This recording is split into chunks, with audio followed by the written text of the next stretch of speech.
व्यापतं येन चराचरं तत्पदं दर्शितं येन तस्मै श्रीगुरुवे नमः। ब्रह्मानन्दं परमसुखदं केवलं ज्ञानमूर्ति द्वन्द्वातीतं गगनसदृशं तत्त्वमस्यादिलक्ष्यम् एकं नित्यं विमलमचलं सर्वधी साक्षीभूतं भावातीतं त्रिगुणरहितं सद्गुरुं तं नमामि। वन्दो गुरुपदकंज कृपा सिंधु नररूप हरि महामोहतम पुंज जासु वचन रविकर्णिकर। धन्य धन्य सतगुरु सुखद महिमा कही न जाए। जो कछु कहूँ तुम्हारी कृपा मोते कछु न बसाए। अव्यक्त रूप में सर्वत्र विद्यमान पराता स्मरणीय अनंत विभूषित गुरु महाराज के चरणों में अनंत बार प्रणाम। मंच पर मंचासीन पूज्य स्वामी श्री आत्मशोधक जी महाराज के श्री चरणों में नमन करता हूँ। मुद मंगलमय साधु समाज, सत्संग प्रेमी आदरणीय माताओं एवं भक्तिमती बहनों, आप सबको वंदन करता हूँ, साथ ही अभिनंदन करता हूँ। अभी हम लोग सत्संग योग नामक पुस्तक से ध्यान बिंदु उपनिषद से पाठ सुना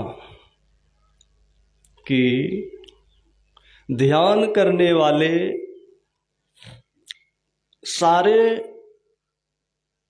पाप कर्मों से निवृत्त हो जाते हैं।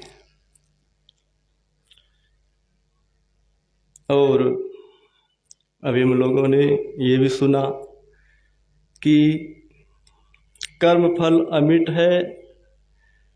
जो कर्म जो करता है उसका फल उसे भोगना ही पड़ता है। धृतराष्ट्र को भोगना पड़ा, भीष्म पितामह को भोगना पड़ा, और तो और भगवान राम को भोगना पड़ा, भगवान कृष्ण को भी भोगना पड़ा। तो ये कैसी बातें हुई? कह रहे हैं भगवान कृष्ण तो योगेश्वर थे, योगी थे। देखिए गुरु महाराज ने कहने की कृपा की कि जो मुक्त पुरुष होते हैं वे अपने कर्म को भोगे अथवा नहीं भी भोगे, वो उसके बस में होती है। लेकिन प्रकृति के नियम को में कोई विक्षेप न हो, इसलिए वे अपने किए हुए कर्म को भोगते हैं। उसके लिए ऐसी कोई जरूरी नहीं है कि वो भोगे ही, नहीं भी भोग सकते हैं।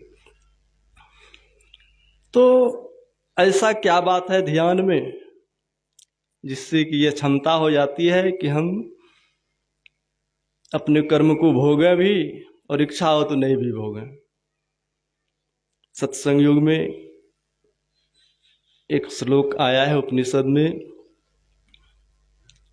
चित्त एकाग्र यादयतु ज्ञानम मुक्तम समुपजायते तत्साधन मथो ध्यानम तथा यदु पदिश्यते। कि यह ध्यान क्या है कि जिससे ज्ञान उपजता है।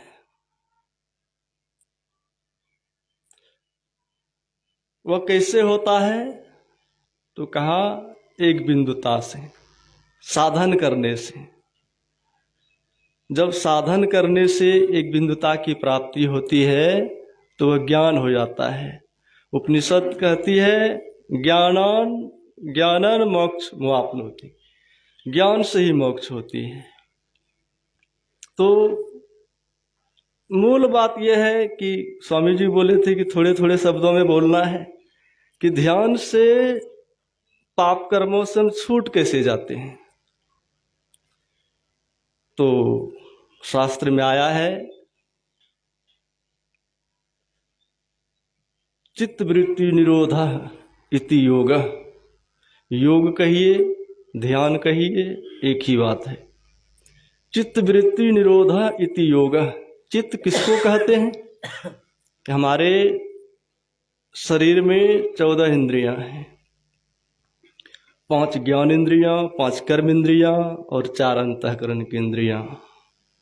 5 ज्ञान इंद्रियां हैं आँख, कान, नाक, जिह्वा और त्वचा। कर्म इंद्रियां हैं हाथ, पैर, मुंह, गुदा और लिंग। अंतःकरण की इंद्रियां हैं मन, बुद्धि, चित्त, अहंकार। मन का काम है संकल्प विकल्प करना।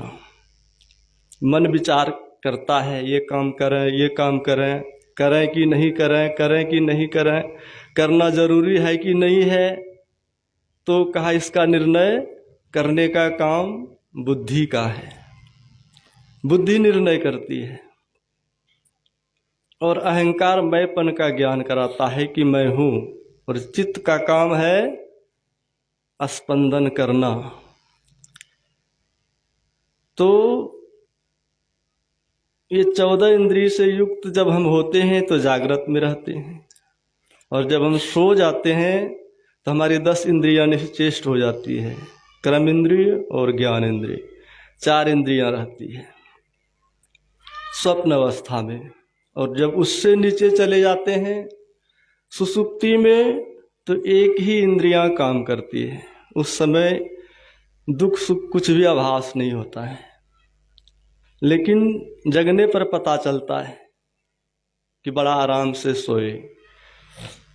तो महापुरुष कहते हैं कि मनुष्य इस 3 अवस्था में आते जाते रहते हैं। जागृत को सबको ही जानते हैं, जगे हैं।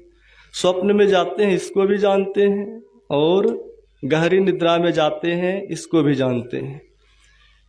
तो कहा जब गहरी निद्रा में हम चले जाते हैं तो एक इंद्रियां काम करती है, लेकिन महापुरुष कह रहे हैं कि इस एक इंद्रियों को भी अपने बस में करना है। हम सो जाते हैं तो हमारा धड़कन चलते ही रहता है, मन बुद्धि और अहंकार तो समाप्त हो जाती है, चित्त चलते ही रहता है। धक धक धक धक करता है ना, श्वास लेते हैं श्वास पर श्वास।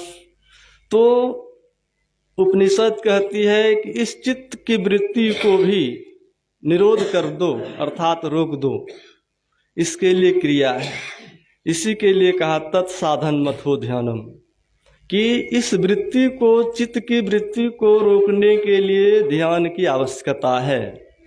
अब जैसे देखिए, अगर चित्त की वृत्ति भी निरोध हो जाए, अर्थात हमारी धड़कन भी बंद हो जाए, तो जिसका धड़कन बंद है उसको क्या कहेंगे? उसको तो मृतक कहेंगे। समझ हो गया? उसको मृतक कहेंगे। तो और मृतक के शरीर में क्या दुख और क्या सुख? उसी तरह से जो योगी योग करके इस जीवन काल में अपने चित्त की वृत्ति का भी निरोध कर लेता है, इसके लिए हम लोगों को उपनिषद से ये युक्ति मिली है कि ये कैसे होगा। इसकी 2 क्रियाएं हैं, प्राण स्पंदन और वासना। द्वे बीजे चित्त वृक्षस्य प्राण स्पंदन वासने एकस्मिंस्तयो छिन्ने क्षिप्रम द्वेपि नश्यते। कि इस वृत्ति को शांत करने के लिए एक तो प्राण स्पंदन है और दूसरी वासना का क्षय, जिसको हम लोग करते हैं, उसको दूसरे शब्दों में हम प्रत्याहार भी कह सकते हैं। तो जो इस चित्त वृत्ति का निरोध कर लेते हैं तो मृतक समान हो जाते हैं। और मृतक के लिए पाप पुण्य क्या। जिस तरह से गुरु महाराज एक बार गए थे ऑपरेशन कराने के लिए, तो बोले कि भाई ये बेहोश करने वाली दवा देनी पड़ेगी। तो गुरु महाराज स्वतः बेहोश हो गए, चित्त अपने शरीर को शांत कर लिए। तो जिसमें ऐसी योग्यता हो जाती है, कला आ जाती है, इसी का नाम ध्यान है, और वो अपने सारे कर्मों से मुक्त हो जाते हैं। मैं इन्हीं वाणी के साथ अपने शब्दों को विराम देता हूँ। बोलिए प्रेम से श्री सद्गुरु महाराज की जय।